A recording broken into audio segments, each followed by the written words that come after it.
نیت اگر انسان کی اچھی ہو تو وہ انسان صاحب کرامت بھی بن سکتا ہے، وہ انسان صاحب یقین بھی بن سکتا ہے۔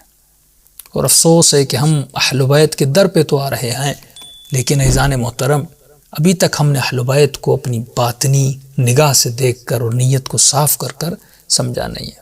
ایک واقعہ امام موسیٰ کاظم علیہ السلام کا کہ ایک امام کے ساتھ ہم سفر شخص تھا، وہ سفر پہ جا رہا تھا، وہ کہتا ہے کہ میں نے دیکھا کہ امام گھوڑے پر سوار ہیں اور آگے جا رہے ہیں، میں کافی پیچھے تھا، اتنے میں نے دیکھا ایک درندہ حیوان، غالباً شاید ایک بھیڑیا تھا، وہ آ رہا تھا۔ میں اس بھیڑیے کو دیکھ کر ڈر گیا۔ ڈرنے کے بعد میں نے خود کو میں وہاں سے دور ہوا اور میں کسی چٹان کے پیچھے جا کر چھپ گیا تاکہ یہ بھیڑیا مجھ پر حملہ نہ کر سکے۔ اب میں دور سے دیکھ رہا تھا کہ یہ بھیڑیا امام کے ساتھ کیا کرتا ہے، موسیٰ بن جعفر کے ساتھ کیا کرتا ہے۔ کہ اتنے میں نے دیکھا کہ یہ بھیڑیا امام کی سواری کے قریب گیا اور اس نے اپنے دونوں ہاتھ امام کے گھوڑے کی زین کے قریب لائے اور اس نے سر کو جھکایا۔ اتنے میں امام نے بھی اپنا منہ اس کے قریب لے گئے اور ایسے لگ رہا تھا جیسے ان کے درمیان کوئی تکلم اور کلام ہو رہا ہے، آپس میں باتیں کر رہے ہیں۔ کچھ اس نے کہا اور امام نے دعا کے لیے ہاتھوں کو بلند کیا، کوئی دعا کی، دعا کرنے کے بعد یہ آگے چلتا گیا اور جب چھوڑ کر امام کو جانے لگا اور دوڑتا ہوا جا رہا تھا اور بہت بلند آواز میں، جو حیوان جیسے آواز نکالتے کچھ اپنی آوازیں کرتا ہوا جا رہا تھا، مجھے لگ رہا تھا وہ کچھ کہہ رہا ہے اور امام کہہ رہے تھے آمین ثم آمین، اللہم آمین اللہم آمین۔ تو امام آمین کہہ رہے تھے۔ جب وہ بہت دور ہو گیا تو پھر میں اپنی جگہ سے اٹھا اور اٹھنے کے بعد میں امام کے قریب گیا تو میں نے امام سے پوچھا کہ مولا یہ ماجرا کیا تھا؟ وہ تو سوچ رہا تھا وہ آپ پر حملہ کرے گا۔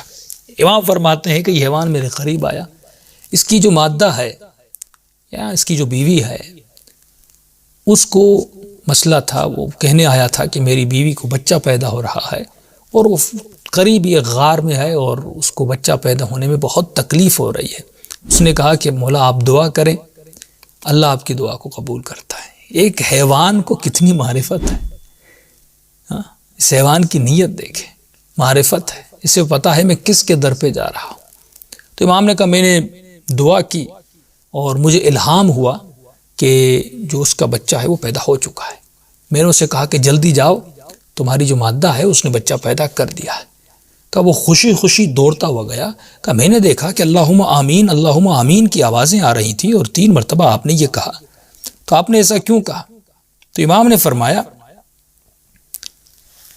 کہ وہ جب جا رہا تھا تو بلند آواز میں کہہ رہا تھا، کیونکہ ہم نے دعا کی اور دعا قبول ہوئی، تو وہ بلند آواز میں کہہ رہا تھا کہ پروردگارا کبھی بھی محمد و آل محمد کا ماننے والا کسی ایسے صحرا میں پھنس جائے، اس کا گوشت ان درندوں پر حرام کرنا۔